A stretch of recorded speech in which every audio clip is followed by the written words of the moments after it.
nous te louons, tu es, nous te louons, tu es Dieu, et nous te louons, si ce n'est pas toi, nous te louons. Tu es Dieu, qui ne peut je louer si ce n'est pas toi.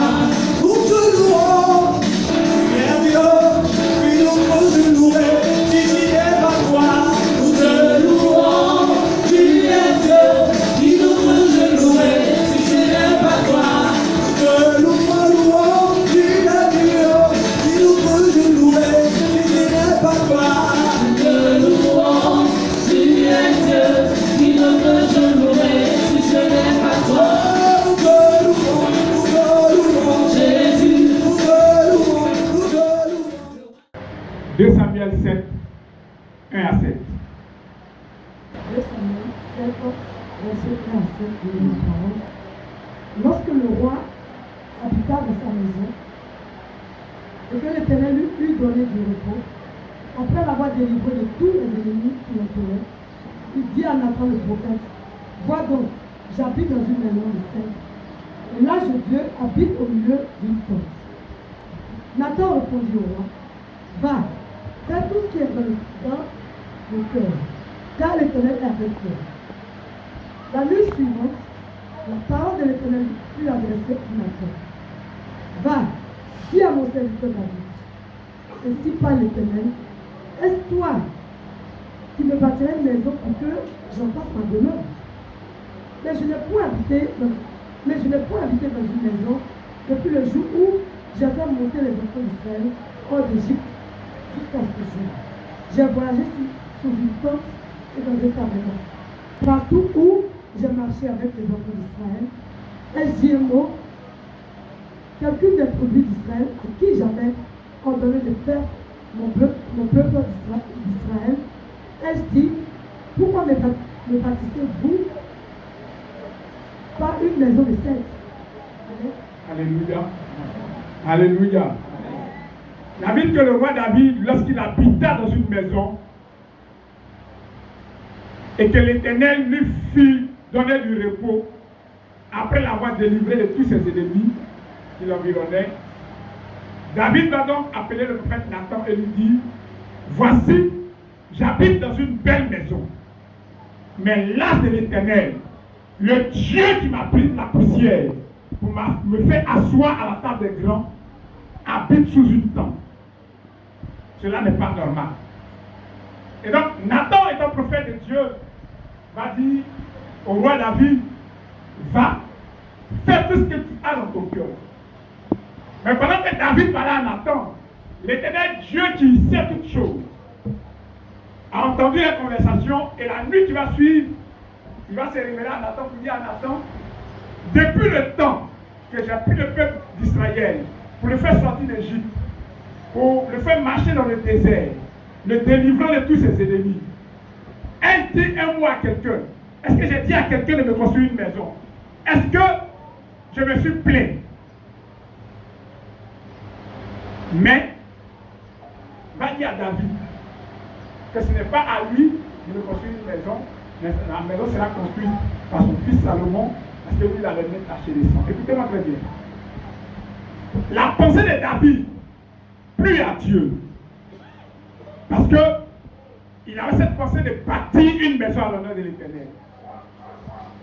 Bien-aimés, quand Dieu nous élève, quand Dieu nous bénit, quand Dieu nous fait du bien, nous devons penser à l'Éternel. Alléluia. Vous savez pourquoi David a été appelé l'homme selon le cœur de Dieu? Parce que David avait un cœur humble. David savait qu'il est devenu ce qu'il est à cause de l'Éternel. Alléluia. Je suis venu demander à quelqu'un aujourd'hui d'espérer être ce qu'il sera à cause de Dieu. Alléluia. Dieu peut te prendre la poussière du sol pour te faire asseoir à la table des grands. À partir du moment où ton cœur accepte que quoi que tu deviennes sur la terre, c'est à cause de Dieu et non à cause de tes diplômes, Dieu te bénira. Il y a des gens qui ont un doctorat, mais qui sont au chômage. Mais il y a des gens ici qui travaillent. Hein, simplement le BPC. Ils ne veulent pas rendre grâce au Seigneur. Dans les têtes, le travail que j'ai là, ce n'est pas beaucoup. Il faut que Dieu augmente. Alléluia. Alléluia. Mais le roi David, quand il était assis, il a analysé sa situation. Il a dit, voici, j'habite une belle maison. Voici, je dors en paix. Et le Dieu qui m'a permis de dormir en paix, lui, sa maison, c'est sur quand il dort. Ce n'est pas normal. Dis à ton voisin, ce n'est pas normal. Vous savez, le diable est dangereux. Il a des individus, des personnes qui, à elles seules, peuvent se lever un bon matin. Elles ont fait leur projet. Elles veulent construire leur maison. Parce qu'elles travaillent. Il est seul. Et puis il prend peut-être 5 ans, 6 ans, il bâtit sa maison. Quelqu'un même peut se lever un bon matin. Il prend 50 millions. Et puis il va acheter une maison pour lui. Il doit dedans. Il est seul. Mais ces mêmes individus qui ont payé des maisons de 50 millions, de 30 millions, de 20 millions, qui dorment dedans. Souvent, ils peuvent dans une église. On veut construire l'église dans laquelle ils sont. Pour avoir même 20 millions ou 30 millions, tu vas mettre 30 ans. Parce que le diable fera tout pour ne pas que l'œuvre de Dieu soit construite. Mais quand il s'agit de la maison de Dieu, mais tu vas prendre 20 personnes qui ont déjà construit eux-mêmes leur propre maison, qui les met ensemble pour construire la maison de Dieu. Ça va mettre 10 ans, 15 ans. Ça va prendre du temps. Pourquoi? Parce que le diable ne veut pas que l'évangile avance. Alléluia. Vous savez que le jour où Jésus est décédé, quand on l'a enterré, il y a eu un événement dans la Bible que vous pouvez lire peut-être à la maison, parce que dans le livre de Luc et Matthieu chapitre 28, versets 11 à 14 dans la maison. Quand Jésus est mort, on l'a enterré. Et là où on l'avait enterré, c'était une grande grotte. Et puis, ils ont roulé une grosse pierre pour fermer la grotte. Et la Bible dit que malgré la grosse pierre, les autorités de l'époque ont pris des gardes pour les mettre devant la grotte pour ne pas que Jésus s'échappe. Parce que Jésus avait dit de son vivant qu'ils vont le tuer et 3 jours après, il va ressusciter. Mais ce qui va se passer, c'est que le jour de la résurrection de Jésus, la Bible dit qu'un ange va descendre du ciel. Il va rouler la pierre, une grande lumière va effrayer tous les gardes et Jésus va ressusciter. Et les gardes vont aller directement voir les autorités pour leur dire que, ah, le gars que vous avez mis dans le tombeau, là, voilà ce qui s'est passé. Un ange est descendu, nous on a eu peur, la lumière nous a aveuglés et il est ressuscité. Les autorités vont dire aux gardes, tenez cette forte somme, mettez-la sur vous et allez dire au peuple que ces disciples sont venus la nuit pendant que vous dormiez et ils ont volé le corps. Pour ne pas que la nouvelle de sa résurrection se répande. Maintenant, si vous avez peur, parce que Pilate et les autorités vont apprendre ça et puis vont vous mettre en prison, nous, on va vous couvrir. Donc ne craignez rien. Alléluia. Donc, depuis toujours, le diable met tout ce qui est en son pouvoir pour ne pas que l'évangile, la bonne nouvelle, puisse avancer. Il est prêt même à payer les gens pour ne pas que la bonne nouvelle aille loin. Alléluia. Parce qu'il sait que l'argent répond à tout. Nous, les chrétiens, nous devons être prêts à prendre de notre argent pour mettre dans l'œuvre de Dieu, pour que l'œuvre de Dieu puisse aller de l'avant. Le meilleur investissement qu'un chrétien puisse faire, c'est dans l'évangélisation. Quand tu investis dans l'œuvre de Dieu, c'est ta vie que tu es en train de bâtir. Et Dieu regarde les choses en termes de génération. Les générations après toi bénéficieront. Toi-même tu bénéficieras. Ça veut dire que c'est le diable seul qui peut bénir quelqu'un et puis la bénédiction s'arrête à partir de lui. Mais quand Dieu te bénit, quand tu rentres dans une alliance avec Dieu, après toi, pendant ton vivant, la bénédiction déverse sur ta vie et après toi, elle réjaillit sur tes enfants. Alléluia. Alléluia. Je suis venu annoncer à quelqu'un que la grâce de Dieu sera sur ta vie et la puissance de Dieu t'aidera. Écoute-moi bien, tu pourras t'asseoir de la poussière du sol pour être assis à la table des grands. Notre Dieu est le Dieu de miracles, est le Dieu de l'élévation. Le grand David dont la Bible parle, il n'était que simple berger. Peut-être que toi, tu t'es dit que ta vie est finie. Parce que tu as grandi, tu as vécu à quel point tous tes parents sont pauvres, personne ne peut t'aider. David était comme toi. Il est né dans une famille où il y avait la pauvreté, où son père n'avait pas son affaire. Parce que son père l'envoyait garder les moutons pendant que ses autres frères étaient en sécurité quelque part là-bas. Voilà, il s'est élevé pour danser, tout le monde est content. Mais les gens oublient que ce grand roi-là était comme toi. Peut-être que si David vivait en Côte d'Ivoire, ça a quelque part il allait se retrouver. Parce que ses parents n'avaient pas l'argent pour s'acheter une maison à Cocody. Alléluia. C'est David qui a sorti ses parents du lieu où ils étaient pour les envoyer à la cour du roi. Donc si ton cœur est attaché aux choses de Dieu, aujourd'hui, voici l'opportunité que Dieu te donne dans cette fête de moisson, de t'inscrire dans une alliance de vie qui va te permettre de sortir ta famille du lieu de pauvreté où vous vous trouvez pour être conduit à la table des grands. Bien aimé, quand tu vas participer à cette mini-moisson, en faisant un achat, en faisant une offrande, en aidant à faire avancer l'œuvre de Dieu, Dieu se souviendra de cette alliance et il t'élèvera. Il te fera sortir de la pauvreté et de la misère. Quand nous lisons la Bible dans le livre de... Le jour où Jésus est ressuscité,